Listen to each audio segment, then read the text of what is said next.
India बोल रहा है में बात करते हैं आज की एक और बड़ी खबर की, यानी वोट के बदले नोट की, जिस पर सुप्रीम कोर्ट का अंतर चला।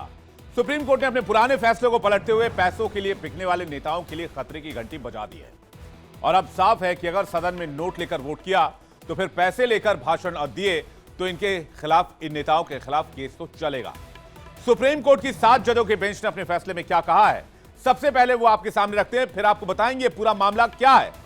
सुप्रीम कोर्ट ने 1998 के अपने फैसले को पलट दिया। विधायकों को कानूनी संरक्षण देने से सुप्रीम कोर्ट ने इनकार कर दिया। सुप्रीम कोर्ट ने कहा कि वोट के बदले नोट लेने पर संसदीय विशेषाधिकार नहीं होगा। विशेषाधिकार के तहत सांसदों को करप्शन की छूट नहीं दी जा सकती है। सुप्रीम कोर्ट ने कहा कि 1998 के फैसले से हम सहमत नहीं हैं। वोट के बदले रिश्वत लेने वाले एमपी एमएलए कोर्ट में इनके खिलाफ केस चलाया जाएगा। अब सुप्रीम कोर्ट के वकील अश्विनी उपाध्याय ने वोट फॉर नोट को लेकर आए सुप्रीम कोर्ट के अहम फैसले पर क्या कहा है, वो आपको सुनवाते हैं। कोई भी विधायक अगर पैसा लेके सवाल पूछता है या पैसा लेके वोट करता है राज्यसभा के चुनाव में, तो उसको कोई इम्यूनिटी प्राप्त नहीं होगी, कोई उसको अलग से प्रोटोकॉल नहीं मिलेगा, उसके खिलाफ भ्रष्टाचार का मुकदमा चलेगा। किसी भी विधायक को या किसी भी सांसद को पैसा लेके पार्लियामेंट में कुछ भी करने पे कोई इम्यूनिटी नहीं होगी। उसको नॉर्मल जैसे एक क्रिमिनल के खिलाफ केस चलता है, एक भ्रष्टाचारी के खिलाफ केस चलता है, वो भ्रष्टाचारी के खिलाफ केस चलेगा।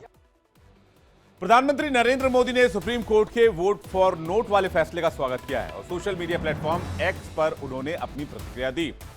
उन्होंने लिखा, स्वागतम, सुप्रीम कोर्ट का एक बड़ा फैसला जो स्वच्छ राजनीति तय करेगा और व्यवस्था में लोगों का विश्वास और गहरा करेगा। ये प्रधानमंत्री की प्रतिक्रिया थी। दरअसल हुआ क्या था मैं आपको बताता हूं। 1998 से इसका कनेक्शन क्यों जुड़ रहा है, 26 साल पहले की बात क्यों निकल कर आ रही है। दरअसल 1998 में शिबू सोरेन और जेएमएम के सांसदों के रिश्वत कांड वाले केस में सुनवाई के दौरान सुप्रीम कोर्ट ने कहा था कि सदन में पैसे लेकर वोट देने वाले पर एमपी एमएलए पर मुकदमा नहीं चल सकता है। और सुप्रीम कोर्ट के इस फैसले से सीता सोरेन की कहा जा रहा है कि अब मुश्किलें बढ़ सकती हैं। लेकिन जो 1998 का फैसला था उसको आज सुप्रीम कोर्ट ने पलट दिया। साथ ही टीएमसी सांसद महुआ मोइत्रा के लिए भी सुप्रीम कोर्ट का फैसला मुसीबत लेकर आ रहा है। कैश फॉर क्वेरी मामले में महुआ मोइत्रा के खिलाफ संसद की एथिक्स कमेटी की जांच के बाद महुआ मोइत्रा की संसद सदस्यता जा चुकी है। महुआ मोइत्रा पर कैश फॉर क्वेरी के आरोप लगने के बाद बीजेपी सांसद निशिकांत दुबे ने सुप्रीम कोर्ट के वोट फॉर नोट को लेकर आए अहम फैसले पर एक अहम बयान सामने आया है। निशिकांत दुबे का आपको बयान सुनवाते हैं। आज 7 बेंच के जज ने सुप्रीम कोर्ट के चीफ जस्टिस के नेतृत्व में ये कहा कि जो शिबू सोरेन जी वाला जो घटना था जिसमें कि उन्होंने पैसे लिए थे, पैसे लेके नरसिम्हा राव को वोट दिया था, उस तरह की भी इम्यूनिटी नहीं है। इसके आधार पर जो इन्होंने करप्शन किया महुआ जी ने, जो इन्होंने प्रश्न पैसे लेकर पूछे, स्पीच अपना पैसे लेकर पूछे, कॉरपोरेट की दलाली की, इन सबों का जो है हिसाब किताब होगा, सभी केस चलेंगे। अब ये वोट फॉर नोट कांड है क्या, इसे भी समझना बहुत जरूरी है। दरअसल वोट फॉर नोट कांड की शुरुआत साल 1993 में नरसिम्हा राव सरकार के खिलाफ अविश्वास प्रस्ताव से शुरू होती है। तब शिबू सोरेन समेत जेएमएम के 5 सांसदों पर वोट फॉर नोट का आरोप लगा था। आरोप था कि जेएमएम के सांसदों ने पैसे लेकर अविश्वास प्रस्ताव के खिलाफ वोटिंग की है। इसके बाद सीबीआई ने वोट फॉर नोट के खिलाफ वाले सांसदों के खिलाफ जांच शुरू की, लेकिन शिबू सोरेन ने कोर्ट में बतौर सांसद विशेषाधिकार की बात कही। शिबू सोरेन ने कहा कि अनुच्छेद 105/2 के तहत सांसदों को इम्यूनिटी मिलती है। शिबू सोरेन की दलील पर 1998 में जेएमएम के सांसदों को सुप्रीम कोर्ट से राहत मिल गई। सुप्रीम कोर्ट ने कहा कि पैसे लेकर वोट देने पर सांसदों को मुकदमे से छूट है। इसके बाद साल 2012 में राज्यसभा चुनाव के दौरान एक बार फिर से यह मामला उठा। इस बार झारखंड के पूर्व मुख्यमंत्री हेमंत सोरेन की भाभी पर वोट फॉर नोट का मामला लगा। सीता सोरेन पर राज्यसभा चुनाव में पैसे लेकर वोट देने का आरोप लगा। सीता सोरेन ने मामले को रांची हाईकोर्ट में चुनौती दी, लेकिन रांची हाईकोर्ट ने जेएमएम के सांसद सीता सोरेन को राहत नहीं दी। इसके बाद साल 2014 में जेएमएम सांसद सीता सोरेन ने सुप्रीम कोर्ट में मामले को चुनौती दी।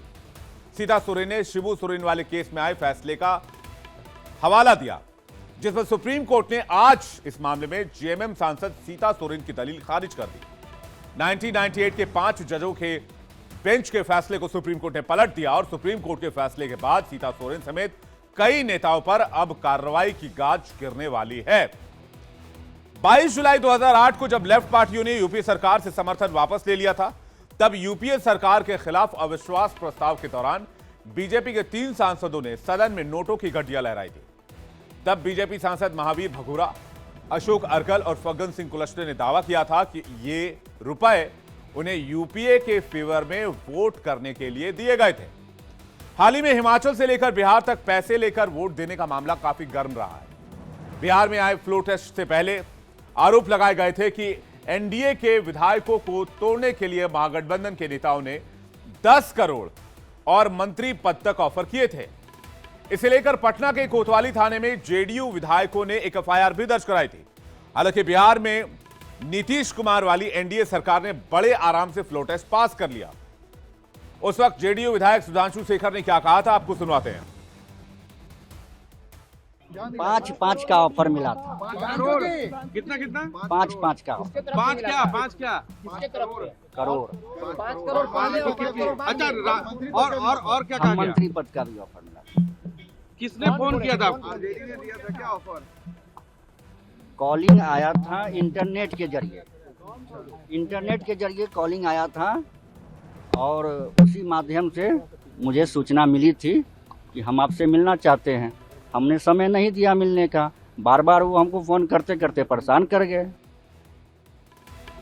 साफ है कि लोकतंत्र के मंदिर में अगर जनता के चुने हुए प्रतिनिधियों ने रिश्वत लेकर वोट किया या भाषण देने दिया तो फिर उनके खिलाफ कार्रवाई होगी।